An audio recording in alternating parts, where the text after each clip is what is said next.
안녕하세요. 키워드로 골라 듣는 직무콕 강의, 당황하지 않는 행정재산 사용료 계산 1편, 공유재산 개념부터 건물평가에까지 강의를 맡은 김숙녀입니다. 본 강의는 행정재산 사용허가 업무 추진 과정 중에서 사용료 계산 방법에 대한 실질적 도움이 될 수 있도록 구성하였습니다. 그럼 지금부터 공유재산의 개념부터 건물평가에까지 행정재산 사용료 계산 방법에 대해 알아보겠습니다. 먼저 공유재산의 정의와 종류에 대하여 알아보겠습니다.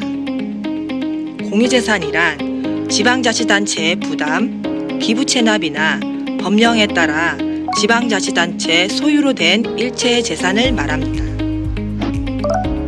공유재산은 그 용도에 따라 크게 행정재산과 일반재산으로 구분할 수 있습니다.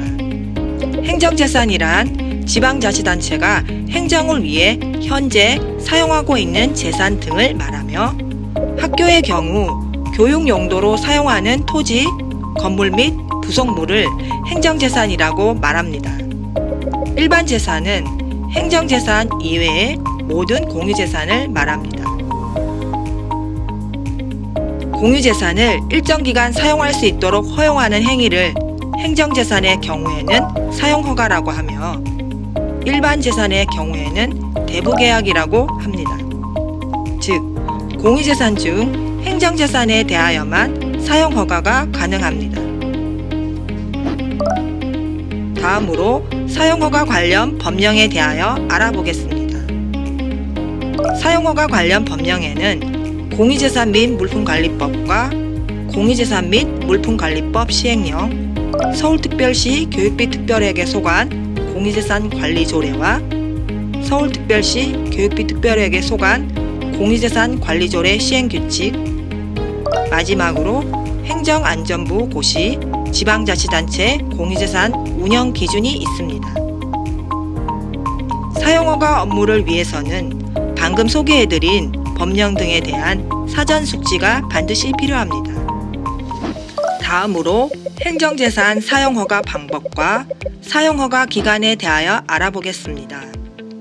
공유재산 및 물품관리법 20조에 따르면 행정재산 사용허가는 일반 입찰이 원칙이며 허가기간은 공유재산 및 물품관리법 21조에 따라 5년 이내로 해야 합니다.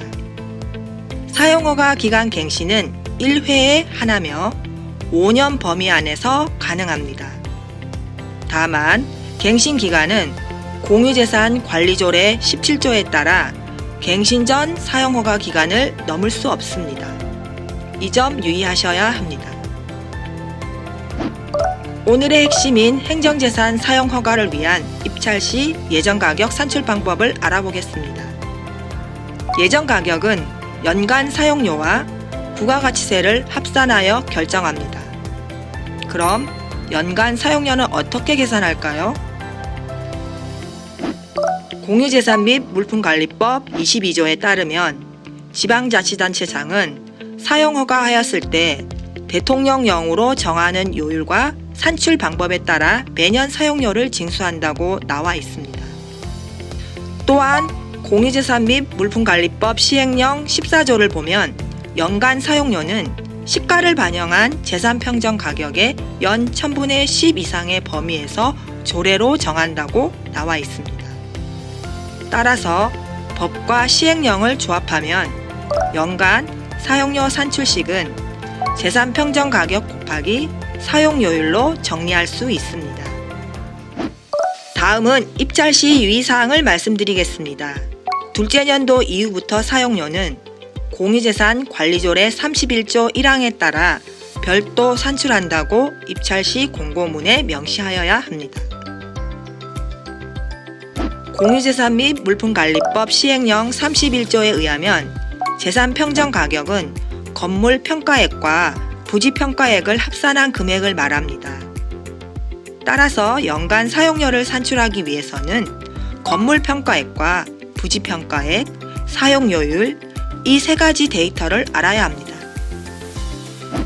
첫 번째, 건물 평가액은 전용 면적과 공용 면적을 합산한 면적에 제곱미터당 시가표준액을 곱한 금액입니다.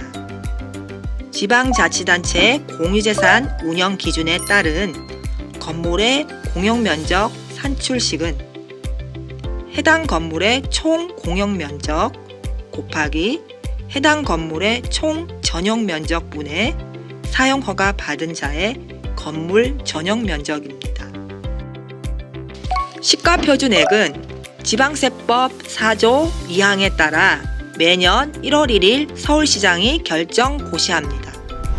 서울시 홈페이지에서 확인 가능하며 연도 중에 변경 고시하는 경우도 있으니 서울시교육청 이첩 공문에만 의존하지 말고 사용료 산출 시 반드시 최종 확인이 필요합니다. 제곱미터당 시가표준액은 건물 신축 가격 기준액 곱하기 구조지수 곱하기 용도지수 곱하기 위치지수 곱하기 경과년수별 잔가율이고 1,000원 미만은 절사합니다. 이 산출 방법에서 첫 번째, 건물 신축가격 기준액은 소득세법에 따라 국세청장이 매년 산정 고시하는 금액으로 서울시 홈페이지 시가표준액 책자에서도 확인할 수 있습니다. 두 번째, 구조지수는 건축물 대장에 기재된 사용허가 대상 건물 구조를 확인하여 적용합니다. 세 번째, 용도지수는 건축물 대장에 기재된 건물 용도를 확인하여 적용하고 학교의 경우 교육연구시설 용도지수를 적용합니다. 네 번째, 위치지수는 사용료 산출 시점에서 가장 최근 고시된 개별 공시지가를 확인하여 건물 부속 토지 가격에 알맞은 구간의 위치지수를 적용합니다. 마지막으로 경과년수별 잔가율은 건물 구조에 따라 적용합니다.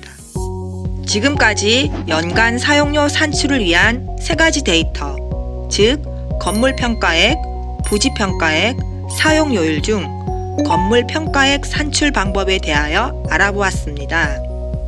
이상으로 행정재산 사용료 계산 1편에 대한 강의를 마치겠습니다. 다음 시간에는 부지평가액과 사용료율에 대하여 알아보겠습니다. 감사합니다.